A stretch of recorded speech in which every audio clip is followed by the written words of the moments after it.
नमस्कार। आज की इस खास चर्चा में आपका स्वागत है। आज हम कुछ बेहद दिलचस्प स्रोतों को खंगाल रहे हैं जो नीति, तकनीक और हमारी रोजमर्रा की जिंदगी के जो जटिल ताने बाने हैं उनको उजागर करते हैं।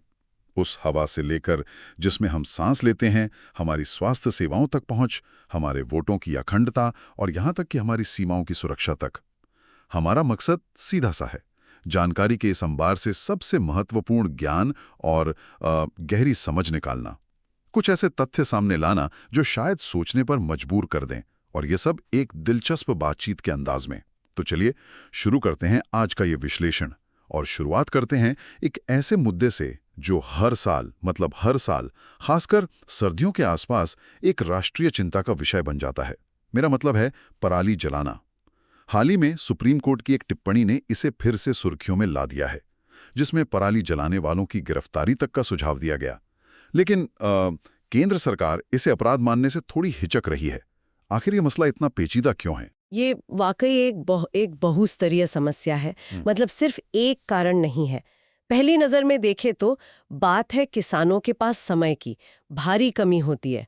धान की कटाई और फिर गेहूं की बुआई, इसके बीच मुश्किल से आप मानिए 2-3 हफ्ते का वक्त मिलता है। अच्छा। ऐसे में खेत जल्दी तैयार करने के लिए पराली जलाना उन्हें सबसे तेज और सतही तौर पर देखें तो सबसे सस्ता विकल्प लगता है। अच्छा, और क्या ये भी सच है, जैसा कि कुछ स्रोत इशारा कर रहे हैं, कि किसानों के बीच कुछ गलतफहमियां भी हैं, जैसे ये मानना कि जलाने से जमीन की उपजाऊ शक्ति बढ़ती है, ऐसा कुछ? बिल्कुल, ये एक आम धारणा है, लेकिन ये हानिकारक है। असलियत ठीक इसके उलट है। पराली जलाने से मिट्टी के बेहद जरूरी पोषक तत्व जैसे नाइट्रोजन, फास्फोरस और सबसे महत्वपूर्ण जो मिट्टी को जिंदा रखने वाले लाभकारी सूक्ष्म जीव होते हैं, मतलब माइक्रोब्स, वो जलकर खाक हो जाते हैं। तो ये मिट्टी की सेहत को लंबे समय के लिए नुकसान पहुंचाता है। फिर तीसरा बड़ा कारण लागत का है। पराली को खेत से हटाना या उसका प्रबंधन करना, इसमें मजदूरों या मशीनों पर खर्च आता है। और यहाँ एक दिलचस्प, शायद अनपेक्षित पहलू भी सामने आता है। कुछ विश्लेषण ये बताते हैं कि मनरेगा जैसी योजनाओं के कारण गांव में खेती के लिए मजदूरों की उपलब्धता और लागत दोनों पर असर पड़ा है। तो इससे किसानों के लिए पराली जलाने का जो मुफ्त विकल्प है वो और ज्यादा आकर्षक हो जाता है, खासकर जब वो पहले से ही मुनाफे के दबाव में हो। तो फिर इसका हल क्या है? क्या ये जो पूसा डिकम्पोजर जैसी तकनीकें हैं जिनका जिक्र स्रोतों में है, ये वाकई कारगर हैं, या ये भी बस कागजी बातें हैं? देखिए, पूसा डिकम्पोजर ये एक माइक्रोबियल घोल है। ये पराली को खेत में ही गलाकर खाद बना सकता है। वैज्ञानिक रूप से देखें तो ये एक अच्छा समाधान है, लेकिन यहाँ एक लेकिन है, और वो काफी बड़ा है। इसकी अपनी लागत है। फिर इसे सही ढंग से इस्तेमाल करना होता है, सही नमी, सही तापमान, सही समय पर। यानी सिर्फ घोल दे देना काफी नहीं है। किसान को इसका सही प्रशिक्षण और शायद सरकारी मदद भी चाहिए। तो हम कह सकते हैं कि तकनीक तो है, पर असली चुनौती उसके प्रभावी क्रियान्वयन और अर्थशास्त्र की है। दूसरा जो एक उभरता हुआ समाधान है वो है एग्री स्टार्टअप्स। ये कंपनियां किसानों से पराली खरीद सकती हैं और उससे फिर इथेनॉल, बायो सीएनजी या पैलेट्स बना सकती हैं, जिन्हें बिजली संयंत्रों या उद्योगों में ईंधन की तरह इस्तेमाल किया जा सकता है। और हैप्पी सीडर जैसी मशीनें भी हैं जो बिना पराली जलाए बुआई कर सकती हैं, लेकिन ये काफ़ी महंगी हैं, छोटे किसानों की पहुंच से अक्सर बाहर होती हैं। तो ये एक जटिल सामाजिक आर्थिक पहेली जैसी है। और एक पहलू जो स्रोतों से उभर कर आया वो काफी चौंकाने वाला लगा मुझे, कि पंजाब में धान की बुवाई का समय बदलने का इस पूरी समस्या पर असर पड़ा। ये क्या कनेक्शन है? ये एक बेहद अहम कड़ी है। इसे समझना जरूरी है। पंजाब में गिरते भूजल स्तर को बचाने के लिए सरकार ने कानून बनाया और धान की बुवाई को मॉनसून के करीब धकेल दिया। इरादा नेक था, पानी बचाना, लेकिन इसका एक नतीजा ये हुआ कि धान की फसल अब कटती है अक्टूबर-नवंबर में, और ये ठीक वो समय है जब उत्तर पश्चिमी हवाएं चलना शुरू होती हैं और उनका रुख होता है दिल्ली एनसीआर की तरफ। तो जब किसान इस देरी से कटी फसल की पराली जलाते हैं तो सारा धुआं सीधा घनी आबादी वाले इलाकों की तरफ बढ़ता है। अच्छा। और इससे प्रदूषण का स्तर अचानक खतरनाक हो जाता है और ये मुद्दा राष्ट्रीय सुर्खियां बन जाता है। ये इस बात का एक साफ उदाहरण है कि कैसे एक नीति के अनपेक्षित और दूरगामी परिणाम हो सकते हैं। और इसी संदर्भ में 2021 का वो commission for air quality management act भी याद रखना चाहिए, जिसने भारी विरोध के बाद पराली जलाने को अपराध की श्रेणी से हटा दिया था। तो ये सिर्फ पराली जलाने का मसला नहीं है, ये पानी की कमी, फसल चक्र, एमएसपी नीति, कृषि अर्थशास्त्र और जलवायु परिवर्तन, इन सब से जुड़ी एक गहरी संरचनात्मक चुनौती है। सही बात है। पर्यावरण की सेहत से सीधे आते हैं इंसान की सेहत और जेब पर। स्रोत बताते हैं कि स्वास्थ्य सेवाओं पर अपनी जेब से होने वाला खर्च, जिसे आउट ऑफ पॉकेट एक्सपेंडिचर या ओओपी कहते हैं, ये लगातार एक बड़ी चिंता बना हुआ है। और सरकारी आंकड़ों में इसको लेकर कुछ विरोधाभास भी नजर आता है। क्या चक्कर है ये? हाँ, ये तस्वीर थोड़ी उलझी हुई सी है, जैसा अक्सर आंकड़ों के साथ होता है। कुछ सरकारी रिपोर्टें दावा करती हैं कि ओईपी में कमी आई है। अगर ऐसा है तो ये अच्छी बात होगी। लेकिन जो हाल में घरेलू उपभोग सर्वेक्षण, हाउस होल्ड एक्सपेंडिचर सर्वे के आंकड़े आए हैं, वो एक अलग ही कहानी कह रहे हैं। इस सर्वे के मुताबिक परिवारों का स्वास्थ्य पर खर्च, खासकर दवाइयों पर, डायग्नोस्टिक टेस्ट्स जैसे एमआरआई, अल्ट्रासाउंड, खून की जांच वगैरह पर, डॉक्टरों की कंसल्टेशन फीस पर और इलाज के लिए आने जाने पर जो खर्च होता है वो असल में बढ़ रहा है। हाँ, और ये बढ़ता खर्च खासकर गरीब और मध्यम वर्गीय परिवारों के लिए ये विनाशकारी साबित हो सकता है। ये उन्हें गरीबी के एक ऐसे दुष्चक्र में फंसा सकता है जहां उन्हें अपने बच्चों की पढ़ाई छुड़वानी पड़े या घर की महिलाओं के पोषण से समझौता करना पड़े। स्वास्थ्य का यह आर्थिक बोझ बहुत वास्तविक है। और इसी से जुड़ा एक और तकनीकी पहलू सामने आ रहा है, कल्याणकारी योजनाओं में तकनीक का इस्तेमाल। श्रोत आंगनबाड़ी कार्यकर्ताओं और पोषण ट्रैकर ऐप का उदाहरण दे रहे हैं, जहां टेक होम राशन पाने के लिए अब लाभार्थियों की चेहरे की पहचान फेशियल रिकॉग्निशन अनिवार्य कर दी गई है। यहाँ क्या चल रहा है? ये तकनीक की जो दोधारी तलवार वाली बात है ना, उसका एक सटीक उदाहरण पेश करता है। देखिए, सरकार का इरादा तो नेक है। पोषण ट्रैकर ऐप और फेशियल रिकॉग्निशन के जरिए टेक होम राशन, जो गर्भवती महिलाओं, स्तनपान कराने वाली माताओं और छोटे बच्चों के पोषण के लिए बहुत महत्वपूर्ण है, उसके वितरण में पारदर्शिता लाना और लीकेज या भ्रष्टाचार रोकना। कागज पर तो ये बहुत अच्छा लगता है। हाँ, सुनने में तो अच्छा है। बिल्कुल, लेकिन जमीन पर आंगनबाड़ी कार्यकर्ताओं और लाभार्थियों को भारी चुनौतियों का सामना करना पड़ रहा है। कार्यकर्ताओं को जो स्मार्टफोन दिए गए हैं वो अक्सर पुराने होते हैं। इंटरनेट कनेक्टिविटी गांव में वैसी ही खराब रहती है। ऐप के सर्वर अक्सर डाउन रहते हैं और सबसे बड़ी समस्या है चेहरे का मिलान न होना। कई बार आधार से ई-केवाईसी जुड़ा होने के बावजूद ऐप लाभार्थी के चेहरे को पहचानने से मना कर देता है। क्या मतलब?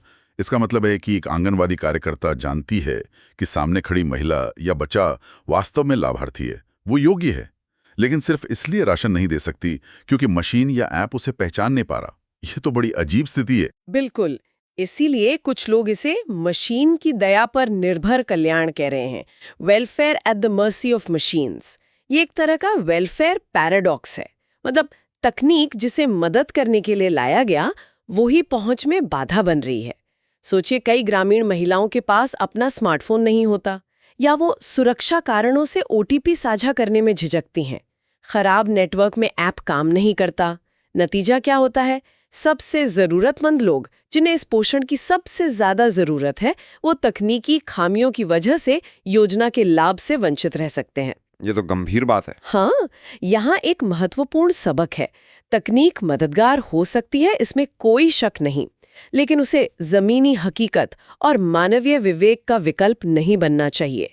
शायद ऐसी वैकल्पिक व्यवस्था की जरूरत है जहां तकनीक फेल होने पर भी मानवीय पुष्टि के आधार पर मदद दी जा सके। हालांकि सरकार के जन औषधि केंद्र और आरोग्य मंदिर, जो पहले हेल्थ एंड वेलनेस सेंटर थे, जैसे कदम सही दिशा में हैं, पर उनकी पहुंच और प्रभावशीलता को और बढ़ाने की जरूरत है ताकि ओपीई का बोझ कम हो सके। कल्याणकारी योजनाओं में तकनीक की चुनौतियों से अब चुनावी प्रक्रिया में तकनीक के इस्तेमाल पर आते हैं।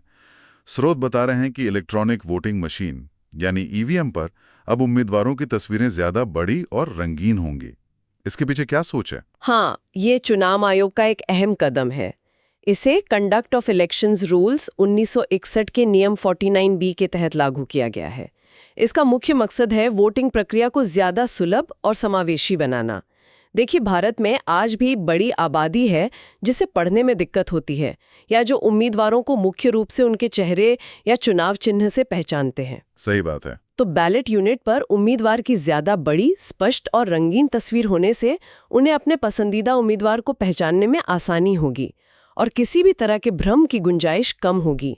साथ ही उम्मीदवार का जो सीरियल नंबर है वो भी अब बड़े फॉन्ट में दिखेगा। ये छोटे छोटे बदलाव मिलकर मतदाता अनुभव को बेहतर बनाते हैं। और ईवीएम के साथ साथ वीवीपैट की भी बात होती है, voter verifiable paper audit trail. ये सिस्टम पारदर्शिता लाने में कैसे मदद करता है? वीवीपीएटी ये चुनावी प्रक्रिया में भरोसे और पारदर्शिता को मजबूत करने के लिए डिजाइन किया गया एक बहुत महत्वपूर्ण हिस्सा है। इसे आप ईवीएम के साथ जुड़ा एक फिजिकल चेक जैसा समझ सकती हैं। अच्छा। जब मतदाता ईवीएम पर अपनी पसंद के उम्मीदवार के सामने वाला बटन दबाता है तो वीवीपीएटी मशीन एक छोटी कागज की पर्ची प्रिंट करती है। इस पर्ची पर उस उम्मीदवार का सीरियल नंबर, नाम और चुनाव चिन्ह छपा होता है जिसे वोट दिया गया है। ये पर्ची एक पारदर्शी खिड़की में लगभग 7 सेकंड के लिए मतदाता को दिखाई देती है, जिससे वो खुद तसल्ली कर सकता है कि हाँ, मेरा वोट सही जगह दर्ज हुआ है।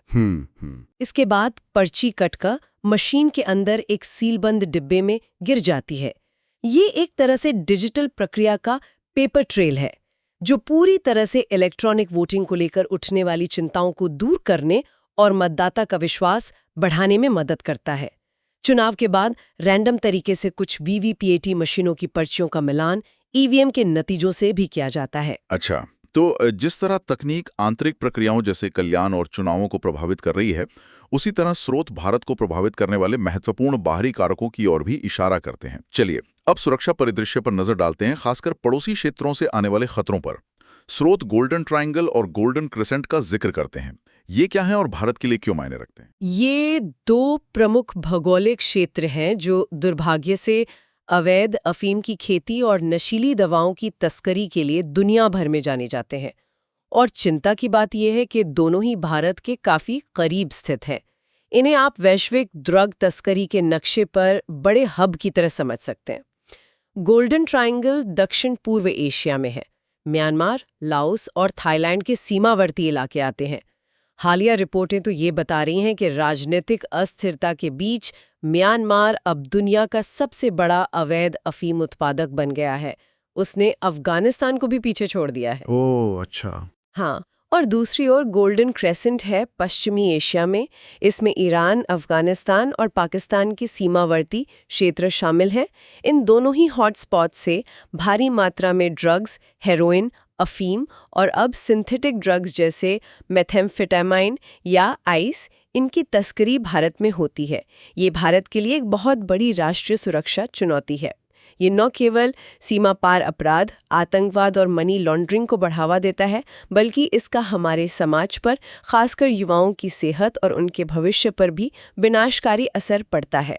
और इसी पृष्ठभूमि में क्या भारत के पड़ोस में, खासकर पूर्वी समुद्री क्षेत्र में बढ़ती हुई अमेरिकी सैन्य गतिविधियां, जैसा कि स्रोतों में बांग्लादेश के साथ अभ्यास का जिक्र है, क्या ये कोई मायने रखती हैं? इसे कैसे देखा जाना चाहिए?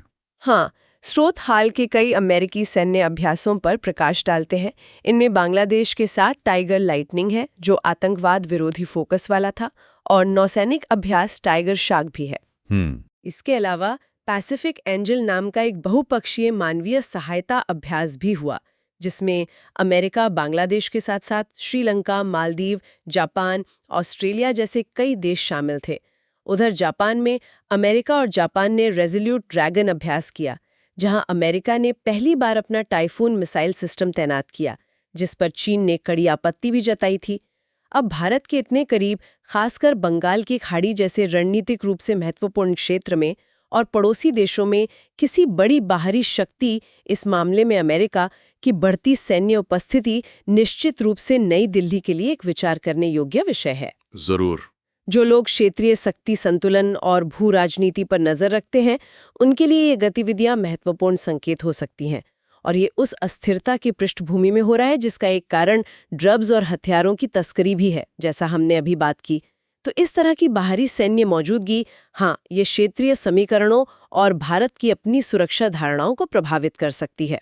तो आज हमने कई अहम मुद्दों की तह में जाने की कोशिश की। पराली प्रबंधन की जो जटिल पहेली है और कृषि से उसका गहरा जुड़ाव, वहां से लेकर स्वास्थ्य पर बढ़ते आर्थिक बोझ और कल्याणकारी योजनाओं में तकनीक की दो धारी तलवार तक। हमने चुनावी प्रक्रिया को और पारदर्शी बनाने के प्रयासों को देखा और साथ ही हमारे पड़ोस में बदलते सुरक्षा समीकरणों और ड्रग्स तस्करी जैसी गंभीर चुनौतियों को भी समझा। ये सब दिखाता है कि कैसे नीति, तकनीक, अर्थशास्त्र और सुरक्षा ये सब एक दूसरे से कितने जुड़े हुए हैं। हाँ, और इस पूरी बातचीत से एक बड़ा सवाल मेरे मन में तो उठता है, जिस पर शायद हम सबको सोचना चाहिए। जैसे जैसे हम शासन चलाने, प्रशासन को सुचारू बनाने और कल्याणकारी योजनाओं को लोगों तक पहुंचाने के लिए तकनीक पर अपनी निर्भरता बढ़ाते जा रहे हैं, जो कि कई मायनों में फायदेमंद भी है, इसमें कोई दो राय नहीं। पर क्या हम अनजाने में उन लोगों को पीछे छोड़ देने का खतरा मोल ले रहे हैं जिन्हें इस व्यवस्था की सबसे ज्यादा जरूरत है, खासकर उन हालात में जब तकनीक धोखा दे जाती है, जब नेटवर्क गायब हो जाता है, सर्वर बैठ जाता है या वो एल्गोरिथम किसी चेहरे को पहचानने से इनकार कर देता है? क्या तकनीक हमेशा अंतिम समाधान है या मानवीय समझ, सहानुभूति और लचीलेपन की गुंजाइश हमेशा बनी रहनी चाहिए? ये एक ऐसा विचार है जिसे हमें अपने साथ लेकर शायद आगे बढ़ना होगा। इस गहन विश्लेषण में शामिल होने के लिए धन्यवाद। उम्मीद है स्रोतों से निकली ये जानकारी और ये अंतर्दृष्टि सुनने वालों के लिए उपयोगी रही होगी।